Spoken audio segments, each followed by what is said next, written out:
যে সভা হয়েছে, আপনি সেই সভায় ছিলেন, সেখানে প্রস্তাব বাক্সের উপরে মারধরের ঘটনাতে পুলিশ নোটিশ দিয়ে গ্রেপ্তার করলো বিশাল জয়সওয়াল।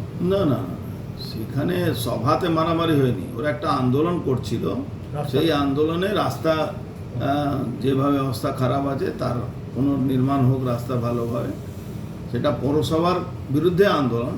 সেই আন্দোলনটাকে পুলিশ গিয়ে তাদেরকে উপরে অ্যাটাক করে মারধর করে, সেখানে প্রায় 7-8 জন উন্ডেড আছে।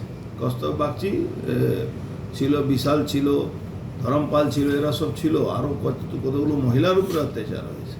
তার মধ্যে কালকে কস্তব বাগচি আমার সঙ্গে থাকে একটা ছেলে বিশাল জয়সওয়াল, তাকে রাত্রিবেলা পুলিশ অ্যারেস্ট করেছে। আজকে কোর্টে পাঠিয়েছে, আমিও যাব এখন কোর্টে। হিমন্ত কোনো কেস নেই, ফালতু ওই পুলিশকে গালাগালি করা কেস। মানে পুলিশের কাছে আর তো কোনো অস্ত্র নেই, পুলিশ এখন তৃণমূলের দালালি ছাড়া তো কোনো কিছু কাজ নেই।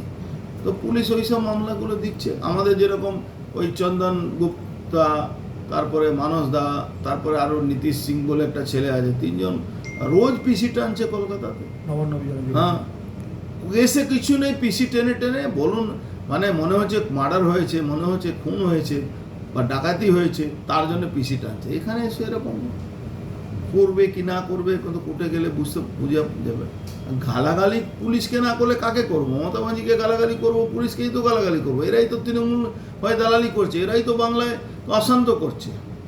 বিশাল বেরোবার সময় বলে যে হাসপাতালে মেডিকেল চেক আপের পরে সময় বলে বেরোবার সময় যে অনুব্রত এত গালাগালি করলো, পুলিশ তৃণমূল পুলিশের হয়ে কাজ করছে।